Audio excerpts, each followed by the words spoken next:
Good morning.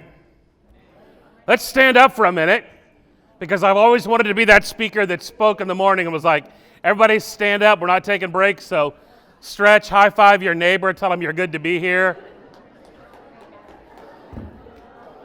I'll even go full John Maxwell on you this morning and look at your neighbor and say, you look good.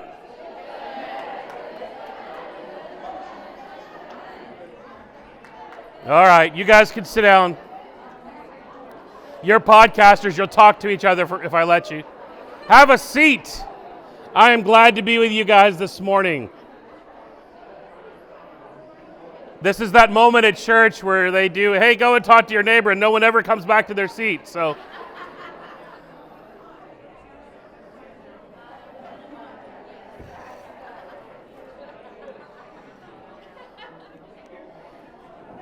well, I am sure glad to be with you guys this morning. And I would be remiss if I didn't say welcome to Nashville, y'all. I'm from Nashville. I hope you've had some sweet tea, some barbecue, some hot chicken. Anybody had hot chicken yet? You haven't had hot chicken? My man right there, he knows what's up. He has hit it up. Did you go to Prince's? Party Foul? What'd you hit up? Where'd you get your hot chicken? Party Foul. They have hot chicken and beignets there. So, yeah, we eat good here in Nashville. I actually ate here in the hotel last night and had some of the best collard greens I've ever had in my life. Don't tell my grandma. But I'm excited to be with you guys this morning. I am normally, where are my morning people at? Good for you. Where are my people who normally aren't up at this hour? Are there any, night owls that this is normally the time where, if you haven't, don't talk to me until the coffee cup's empty kind of people? Yeah, there they are. I am definitely a night owl. Although as the odometer of age keeps moving, I become a little less of a night owl, if you know what I'm saying. It's like, well, I better go to bed. I see why my grandparents never made it up for the Tonight Show. But I'm sure glad to be with you guys. I want to talk to you guys a little bit about clarity. And that's a word that is thrown around a lot. You know, you need to have clarity. And the interesting thing about clarity is it's almost impossible to get it for yourself. I can help everyone in the world get clarity, but sometimes finding it for myself is the hardest thing to do. So I want to help you guys find a little clarity and tell you a little bit about me. I'm an author, speaker. As she said, I have a podcast called Making Elephants Fly, where I interview entrepreneurs. It's not a Christian podcast per se, but what's really interesting about it is probably 70% of the folks that I have on the podcast are faith-based in some connection from, I was a youth pastor, traveled around the country as an evangelist for years. But honestly, I ask this question at the end of every episode, and it's, what's your feather? Because Making Elephants Fly is inspired by Dumbo, if you haven't figured that one out. And what's really, really interesting is the people that have more of a secular background always tend to want to talk about faith more than Christians do on my podcast. From people like Seth Godin and New York Times bestselling authors, just interesting observation, not a sermon. My journey has led me from one of mostly spending time. I moved to Nashville in 2001 to work in the Christian music industry. I was an artist manager. I was traveling all over the country. It was funny to see Ryan Dobson walk in here this morning, speaking at Christian festivals, pulling out the chart that said, if you like Nirvana, you should listen to Stephen Curtis Chapman. That's a lie. Sorry, Stephen. Did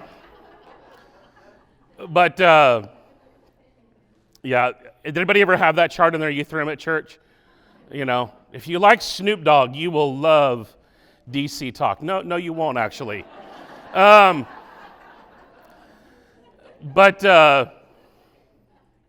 were some good ones. If you haven't seen one of those in a while, shout out to Interlink and Alan Weed, who used to put those things out back in the day. Probably still is.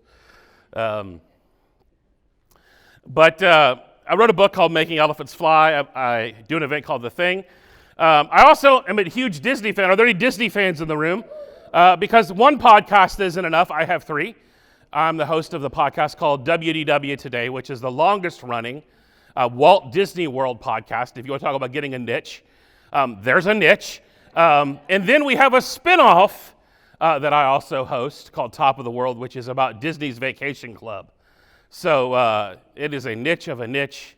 And we are almost at 2,000 episodes for DW Today. We bought the podcast actually from a group of other people that started the podcast back when, I don't even know that Libsyn was a thing. I think you used to have to host the files on a server. And so like we still have a really old convoluted RSS feed that has got, all the episode numbers. We host with Libsyn because they're reliable, right?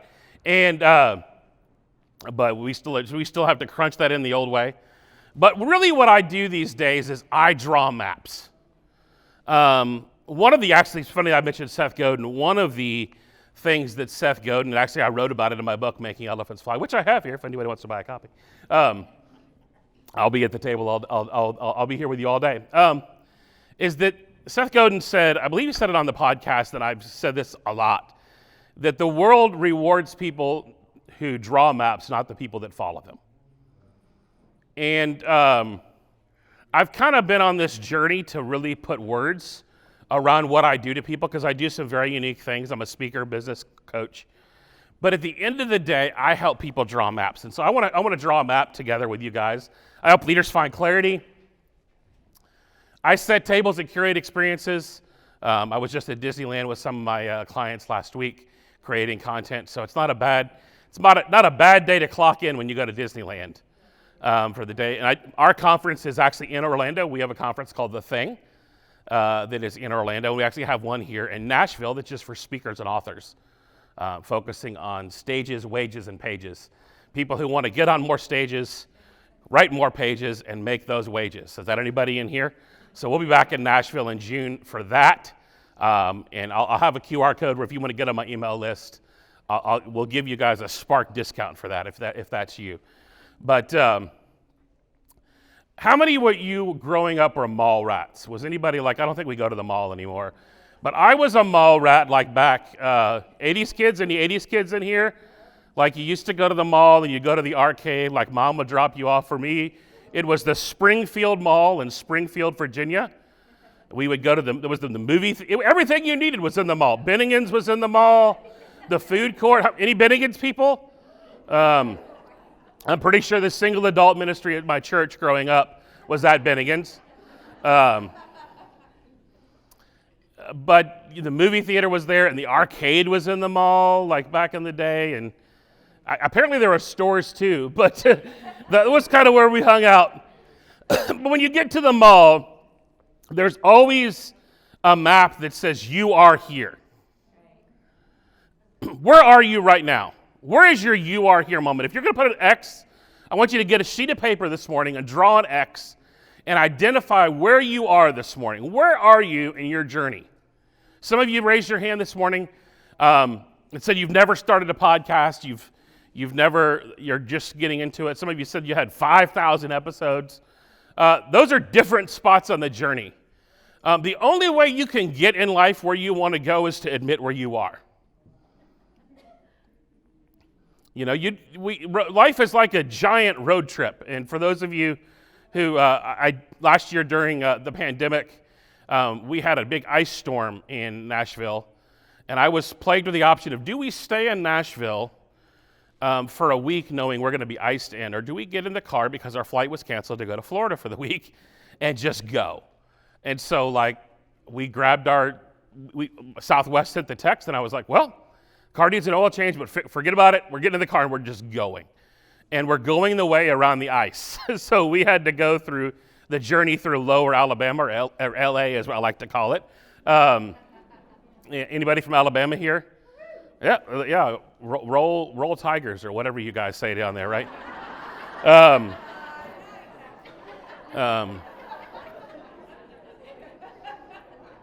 Roll Eagle. But yeah, knowing where you are and where you want to go is incredibly powerful. Obviously, Disney is a huge part of what I do.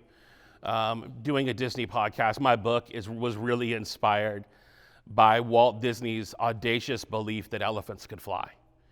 That if you had this big, impossible idea that it was possible, and Walt believed, and I don't know if you've ever seen it in a Hallmark store, there's a thing there's a quote that's attributed to Walt Disney that says, if you can dream it, you can do it. Well, Walt Disney never said that. A guy named Marty Sklar wrote that for the imagination attraction of the Epcot Pavilion. But Walt Disney did say, if you have the courage to act, you can do it. Dreams are amazing. I'm a dreamer. But ideas, dreams, passions don't mean anything until you act on them. Ideas that are stuck between your ears don't change the world. You might be sitting on a book idea. Anybody sitting on a book idea right now?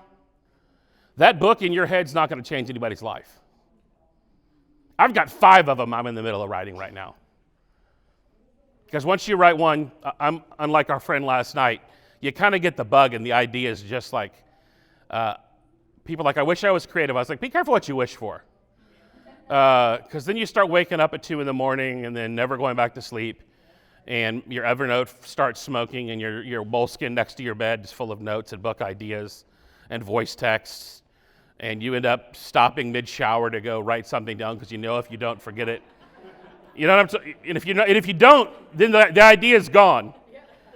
And then the older you get, you're more worried about like slipping and falling. I'm taking this too far and providing too many mental pictures.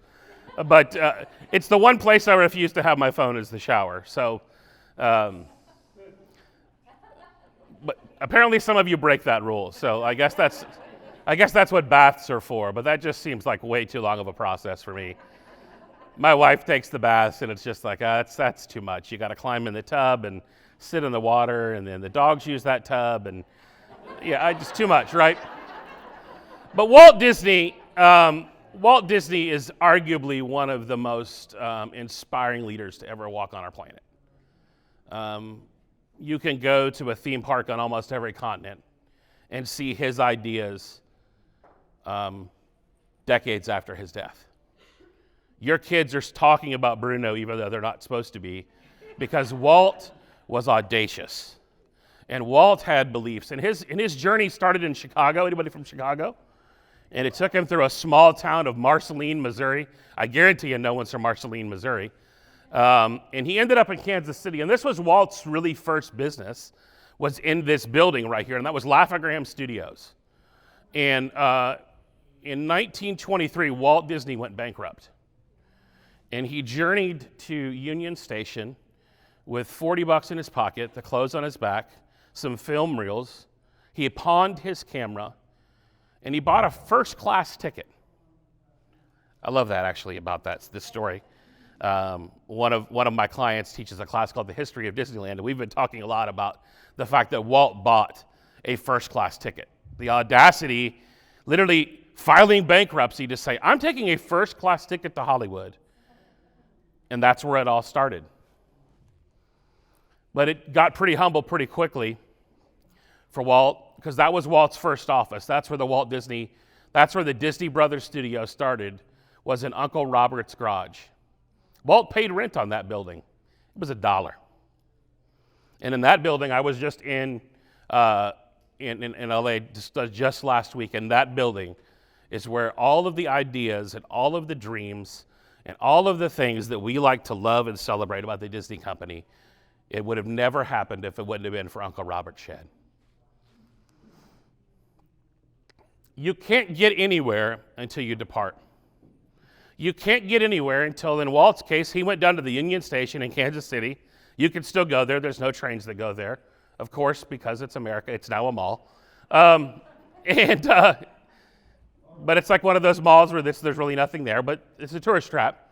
And they have weddings there for $10,000, which is a really good deal, actually, if you've ever tried to plan a wedding in Nashville. This is, for some reason, the wedding and the bridesmaids party capital of the world. I don't know whose idea that was. But if you do go to Broadway, you may run into a bridal party. And when you leave town, you'll definitely see them coming in at the airport. We're the #1 bridal party destination in the world. Y'all. And but it was in that train station that Walt began his journey. And everybody's looking for the secret to success. They're looking like, oh man, how do I make it? Get to work. Get to work. You've been called. All of you are here because at some point in your life, God said, do something. Now, some of you have done it. Some of you are in the I'm thinking about doing it. But at some point, you heard that still small voice, or in my case, that loud, get yourself out of bed and go do something about it. Go do the work. I want to tell you about the Lost Weekend. It's one of the most important weekends in the history of the Walt Disney Company that no one talks about. It was September 26, 1953, and Roy Disney was about to go to New York City. Roy Disney was going to New York City because Walt had this idea that he had at Griffith Park to start this place called Mickey Mouse Park. It was going to be in Burbank, California. The city of Burbank didn't want it, so Walt found an orange grove that was going to be a neighborhood in Anaheim, California, and built Disneyland. But Roy was his brother. Roy stood by Walt and supported every whim and crazy idea, even when he didn't believe in the idea, because he believed in Walt. And all of you need to find people who believe in you like that. They may not believe in your idea, but they believe in you. If you don't have those kind of people, you better find a mastermind, a community, a mentor, a coach, someone who believes in you like that and can walk on the journey with you. Walt realized he had a meeting, that Roy had this meeting to go basically get the money to build Disneyland. Now, the most interesting part about this Disneyland story and the way Walt worked and maneuvers, because Walt was one of those guys you really couldn't say no to, obviously. You don't get that much done without being a little bit of a negotiator. But, if you read the whole history of how Disneyland began, it began basically as a commercial that the ABC company paid him to run. The ABC company paid him, and now, of course, the Disney company owns ABC. But the Lost Weekend, Walt called up his friend, Herb Ryman. And Herb Ryman was someone who used to work for Walt, which is the funniest part of this story. And Walt called him Herbie and said, Herbie, I need a favor. I need to know what Disneyland's going to look like. And Herbie was like, me too. I'm in the Zorro building, and that was what became the Imagineering building on the Disney campus. I'm in the Zorro building, and I need you to help me get this idea of Disneyland so Roy can take it to New York and get us our funding that we need.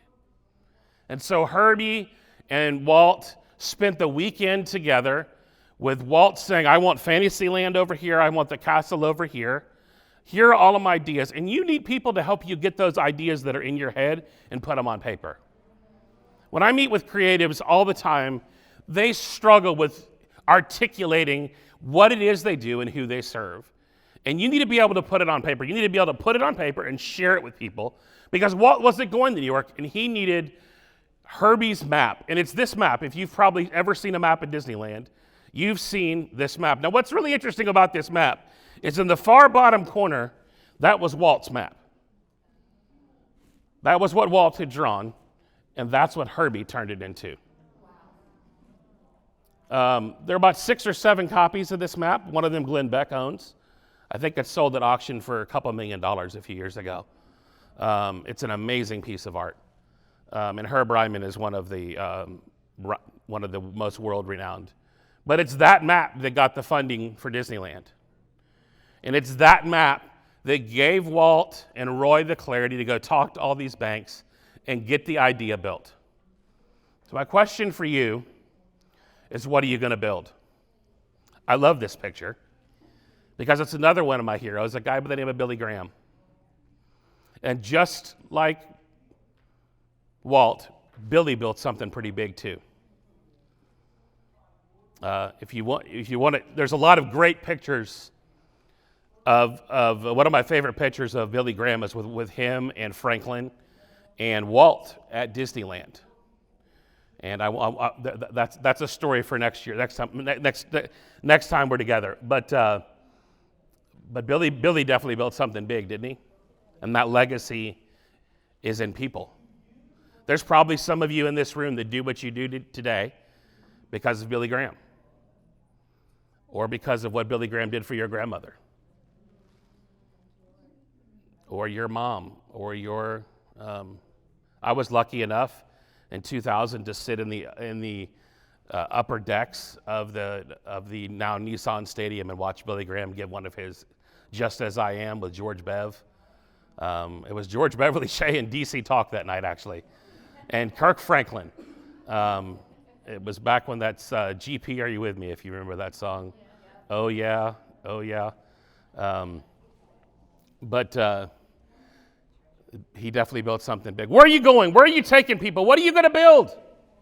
You going to build Disneyland? What is your Disneyland? Now, and if you've ever tried to assemble a swing set or been invited by one of your friends to know that building a theme park is definitely very difficult. Now, what's interesting about that last weekend is that was September 23rd, 1953. There was no visual images of Disneyland prior to that date. And on July 17th, 1955, less than 2 years later, Disneyland opened.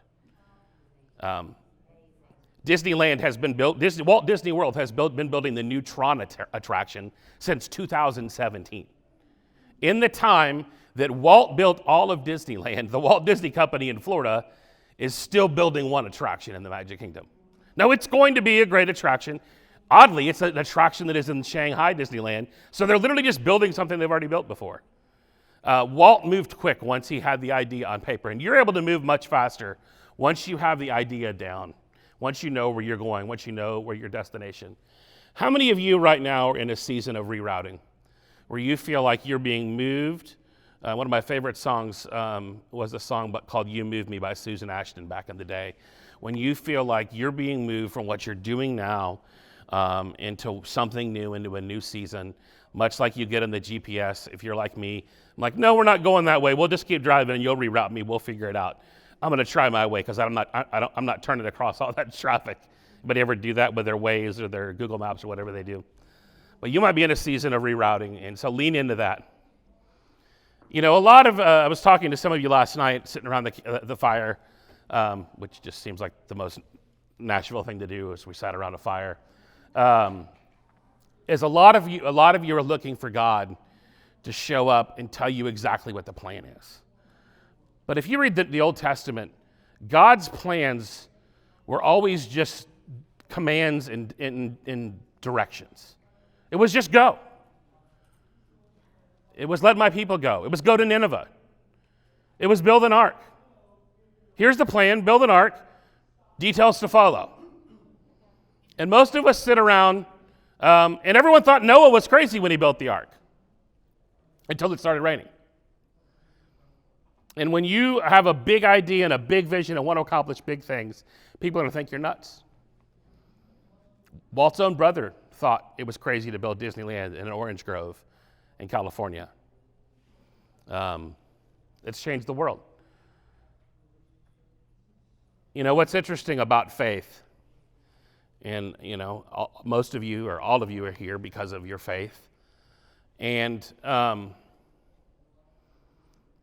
you know, we sing these songs when we get together, but we don't act like we sing the songs that we sing in church. If we believed that God was this, that we worshiped the same God that parted the ocean, we would act differently. Right? If we really, like, if those songs that you sing, if that's really what you believe, when he says go, you're going to go. You're going to do. You're going to launch. You're going to write. You're going to create that course. You're going to start that small group or start that community. Every journey needs a guide.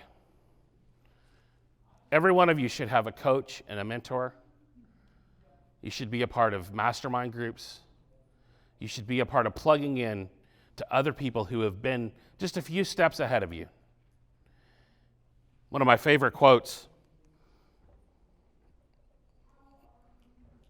is this African proverb, and it's one of the big ideas in my book. And we've all seen it: if you want to go fast, go alone, but if you want to go far, go together. Now, that doesn't make a lot of sense until you put that in the context of the African savannah. Because you don't have to be the fastest on the savannah. You just don't want to be the second slowest hyena.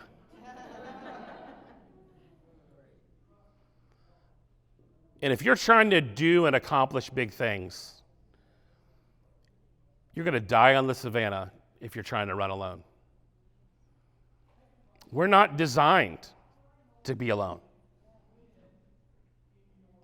If you want to get spiritual about it for a second, if you want to let me do that here, since the beginning of time, before time, God has existed in community. Before the garden, he existed in community. And so if you think you can do this without a community, you think you're better than God.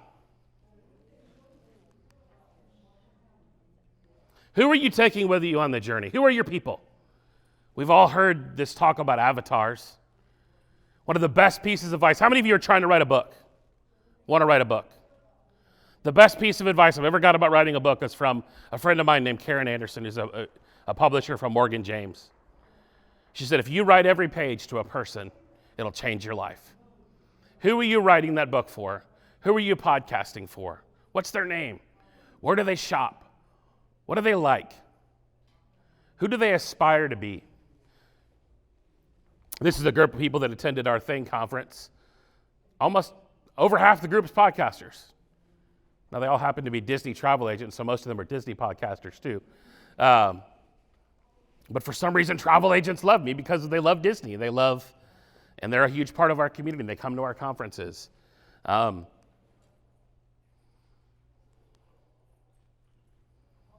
Brian Dixon, who many of you probably know, this is one of my favorite quotes: what's obvious to you is magic to others. Another way of saying this: what you do in your sleep is keeping someone else up at night. There's something you do that someone needs right now.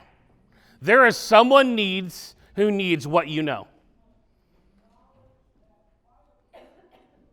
Where's my girl that does the adoption ministry in Arkansas? She here this morning? She slept in, didn't she? Okay. There is someone who needs what she does right now. And when she watches this on tape, she'll go, I got called out. I wasn't even in the room. There you go. There is someone that needs your content. There's someone that's waiting for you to show up. And if you don't show up, they're going to be waiting there without you. So where are you going? Where's your destination? Where are you going on this journey? What are the things that you need to take with you? Because a lot of you are moms. So get that list out. Start making your packing lists. That hit deeply for someone. I heard that. That was soul level. I heard that. But what do you need for your journey? And who are the people that are going to help you get there and help you accomplish those things that everyone else said impossible? They told Walt Disney that there was no way that anybody would come to a theme park. In fact, the first day that the Disneyland was open, they called Black Sunday. Because Walt had to make a decision. Do we have water fountains or do we have bathrooms? Well, Walt made you know what decision Walt made. Because one you can live without and one you can't. People were sinking into the asphalt that day. And now the Walt Disney Company employs more people than almost any other company in the world. I think Amazon's has beat them now, but they're definitely the largest single-site employer in the world. What's your Disneyland? What are you going to build? What is that thing that you're going to invite people to come to and invite to be a part of? Let's go. It's QR code. I want you to get your phones out. I will send you a project in a couple of days. If you go on there, sign up on my email list. I will also send you a discount to attend the Thing conference, because I don't want you to have to write it down in your notebook, because I know you're going to lose it. So go there right now, get on your phone, see if you can break ConvertKit for me right now. But go there, put in your email address, confirm, and I'll send you in a few days, once you're home, once you've unpacked, some free content from me, and hopefully you can join us on this journey. Thank you guys for having me. Thank you guys for using your voice to change the world. And I'm excited to see where you're going to take people on a journey to. Thank you guys.